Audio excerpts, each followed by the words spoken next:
Welcome back to Yappy Live. We are here on Talk Radio 102.3. Yes, I am Tennessee's voice of reason, Chattanooga's conservative conscience. And at this time every week, we speak with Brandon Lewis. He is the founder of the Tennessee Conservative. You can read his stuff at TennesseeConservativeNews.com. And Brandon, I understand there's an event coming up as well you wanted to highlight for people? Oh, yeah. So, as you know, we are the state's only conservative news publication, in my humble opinion. And we are certainly the only one that is subscriber focused and funded. And so, when you're funded by subscribers, it means your content is pure. You don't have to worry about corporate media. You don't have to worry about campaigns giving you money. Like you can just speak the truth without the funding from the subscribers. You can't do that. And so we have a huge event coming up in Franklin, Tennessee, which is in Williamson County, and it is July 23rd, 2026. Even if you can't attend, you can support conservative journalism, and you can go to TennesseeConservativeNews.com. You will see some ads there, but if you go, this is a long URL, and we'll post it in when we post this online. It's TennesseeConservativeNews.com. Just go /Franklin, just like Ben Franklin, and it's at the Kokomo Trading Company. It's being sponsored by our mutual friend, Mr. Steve Abramowitz, who is, getting the location and providing some food so that we can all get together. So if you appreciate getting the news, as you have found out, Yaffe, we report things that like it's not in any other broadsheet. It's crazy. Things that conservatives really care about, the left-wing media, the Democrat-controlled media ignores. So we would love to have you there. Again, it's July 23rd, 2026. And if for some reason you can't make it and you just want to chip in, you can always go to TennesseeConservativeNews.com, hit the support button, and it makes a big difference. So you're going to be there. Steve's going to be there. Some of the other reporters, Olivia, maybe? Steve's going to be there. Olivia's helping with the event. She'll be there. I think David is going to be there. And so we don't have a big staff. But we do get a lot out, given the small staff we have. And so it's going to be a good time. And I would say that second to Hamilton County, our biggest base of support for the publication comes out of Williamson County. Gotcha. Yeah, I mentioned Olivia. She's filled in for me a couple of times. So some of the fans might be. Yeah, she does a good job. She does a better job than I do. No, frankly. No. I don't know. All right. She's chipper. She's chipper and more enthusiastic. She's younger. That's what it is. Let's get to some of the stories. Got to talk about this story you have on your site today, where the Diocese of Knoxville has decided to hold a food drive for illegal aliens. So many stories that we do still has to do with illegal immigration in Tennessee. Yeah, and it's strange. It's one thing, just to help people in general, but they've specifically said this is the target market that we're going after. If your first action upon entering the country rather, are to break our laws, please come here. And so I suppose that Jesus gathered with lawbreakers and things of that nature. So why not bring them all in? And we think that the event is likely triggered by the fact that a recent week-long joint operation by ICE and law enforcement that came on the tail end of this had an arrest of over 100 illegal aliens. And you may think, are they just rounding people up? No, these are folks with existing convictions for assault, DWI, attempted sexual battery. And so it's strange that a law enforcement event trying to get dangerous people out of our country that are here illegally could trigger the church to want to help. And so I don't know if the next time we have a sting on sex traffickers that the diocese is going to have a food drive for those folks. I don't know if more arrests of criminals will lead the church to reach out to that, audience. It's uncertain, but a local journalist said it's one thing to help, and she's a Catholic. It's one thing to help people regardless of immigration status, and it's another one to specifically market to folks that are here that have broken the law. So it's interesting to watch the church twist and turn outside of the winds of Scripture, but it is commonplace, and it says in Scriptures that it will be commonplace. So we probably shouldn't be too surprised that it happens. Yeah, I was going to say, Scripture obviously talks about forgiveness, redemption, helping sinners. It doesn't necessarily say we should help people break the law. I don't remember that verse in there. I don't know you, Brandon, but I don't remember that verse. No, you've got to read the scripture as a whole. That is the one thing Right. I do love, Yaffe, about our church is they preach through the Bible, meaning they preach all the way through when they take a book, it's all the way through the Yep. book. Yep. And it's easy to skip over the parts that are uncomfortable, strange, or hard to understand, or things that are outside of culture. And I think it's so important when pastors cherry pick pieces of scripture out of context and preach on them, and then leave out the parts that might drive people off that are seeker focused. I think it's a danger. So it is. I just got through Leviticus here recently. Boy, that was a little unpleasant. You pick, But you pick the hardest book to read. You're just well, for fun. I go through the Old Testament and the New Testament a book at a Yeah. time, and so now I'm in Numbers in the Old Testament, which I'm sure is much Oh, better. it's probably better than Leviticus. I'll give you that. Wow. All right. Let's speak with Brandon Lewis, who is with the Tennessee Conservative. Speaking of scripture and Christianity, Tennessee's Charlie Kirk American Heritage Act is set to take effect. And this is basically an extra protection for teachers who want to teach, Christianity's role in the founding of this country and its history, which, I mean, it should be taught anyway if you're going to teach American history. But, obviously you mentioned the word Christianity. It gets controversial. But what do you think about this? I think it's ridiculous. To be honest, it would be like if you taught the history of the automobile and you left out Henry Ford.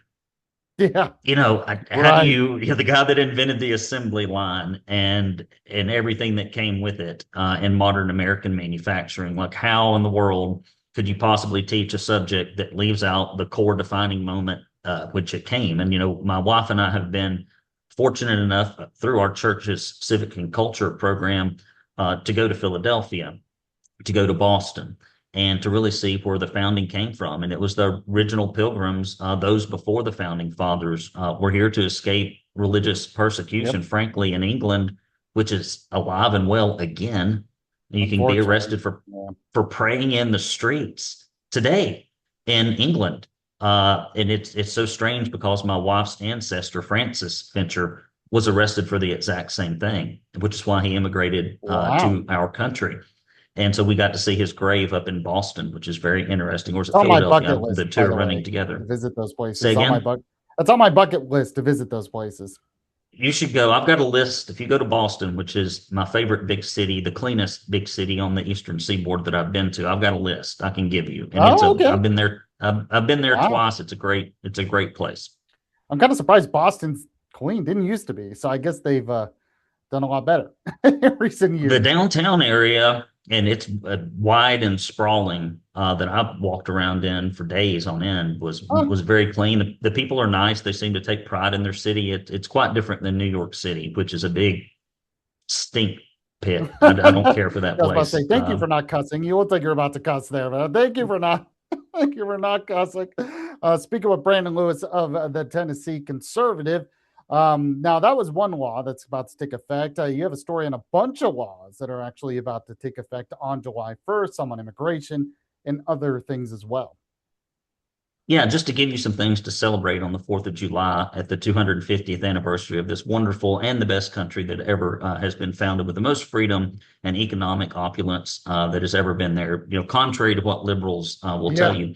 you. So, number one is encouraging public schools to display the Ten Commandments and foundational documents, authorizing school boards to open meetings with prayer if they prefer, preserving freedom of expression at higher education institutions. Used to be the place that there was freedom of expression where they taught that. Now they ban it. Citizenship checks for benefits applicants, prohibiting illegal aliens from operating commercial vehicles, requiring judges to cooperate instead of fighting ICE, ensuring illegal aliens can't get professional licenses. You can't be here with a deportation order. You can't dox illegal immigration officers.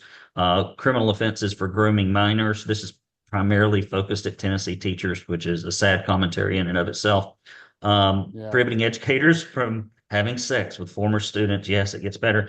Now, this one I do like, which would have been interesting during the Covenant school shooting, requiring drug testing for suspected mass shooters, which people believe is one of the biggest contributing aspects to that particular shooting. Uh, Teaching child trafficking awareness in schools, probably to make sure that the teachers don't get to them, and then limiting classroom technology so that people can't like we reported the last time I was on, that crazy story about the kid that was almost raped because Yeah. of someone that got to them through their school iPad. And so it is just crazy. Is So this just anyway, a these are, list? Is this a list of reasons you just don't put your kids in a public school? Just right. That's basically what this story is, right? A list of why you mhm. homeschool. Yeah, they're there to don't leave your kid unattended at a bar after 1 a.m., things of that nature. Just, good old common sense parenting advice. Right. All right. So we got some other stories I want to talk about. I don't want to miss this one, so we'll skip to this one. Tennessee's $30 million subsidy to Starbucks puts clawback record under scrutiny. We've talked about the Starbucks thing before, how, it's corporate welfare, really not fair to the small mom and pop coffee shops that are in town. They don't get any Mm-mm, kind of tax no, break, but we just cater to these big businesses and Starbucks. I like to go to Starbucks every now and then, but it's not really one that reflects Tennessee values, so to speak, in many ways. no, So, and John Rose was making hay on another radio station in Nashville that's not nearly as good as this one, and about this very fact that why in the world would we give $30 million to Starbucks, a company that does not share Tennessee's values at all, when we got Rembrandt's, when we've got Mean Mug, when we've got what's the other place on the North Shore? Stone Cup. We got mhm. all kinds of independent Mayfly up here on the mountain. Uh, Bill Lee and the legislature have never gone to them and given them a nickel, but at least 70 times, 70 companies that promise to create jobs in exchange for government subsidies haven't held up their end of the bargain in Tennessee. You think after 70 times the legislature would catch on, but it's amazing what a PAC check will make a politician Right. forget. And so the comptroller says that the state has sought 22.5 million, which is hardly anything. It's a drop in the bucket from 14 companies, and they've collected about two-thirds of it, and they always fight them in court. They get something for free. They don't make it happen, and then they fight them in court, which costs us money just to get the money back. And often they go bankrupt, belly up, etc., and it doesn't happen. So again, I think this is something I would love to see Marshall Blackburn talk about, John Mhm. Rose, Monty Fritz, etc. Monty Fritz is appearing at a event at Calvary Chapel tonight Yep. at six Tonight. o'clock. For those of you who might want to go there, and some other conservative candidates, I'm sure, in Hamilton County. But yeah, it's an issue. And I think we should be putting small businesses before big businesses in Tennessee. It's a bipartisan issue. Democrats and Republican primary voters agree on it, but the Republican majority does not. Yeah, it's one of those things where it's really easy to pander to voters and say, look at all this money I'm bringing on the front end, and then nobody does the research on the back end about how much is kind of wasted in a lot of that. Yeah. Yeah, if you mean you need to cook up some kind of scheme, some kind of big business scheme and go up to Nashville and see if we can get us some money for a business, maybe put it in our pockets and go bankrupt about 2 years later. I don't know what after the show, we'll figure that out. I'm sure Yeah, they'll, yeah, well, we we feel just, great. Yeah, no problems at all. all we have to do is go out and get some venture capital for about 100 grand worth of PAC donations. And then we'll go up to Nashville, we'll throw it around and we'll get us a couple, 30 million, 10 million, and it will laugh all the way to the bank. Yeah, man, it's way too close to the truth in that one. Yeah, Brandon Lewis, founder of the Tennessee Conservative. Really appreciate you coming on. As always, my friend, people can find this interview at TennesseeConservativeNews.com. Information about the event and much more. Thanks, man. I really appreciate it. All right, take care, Yaffy.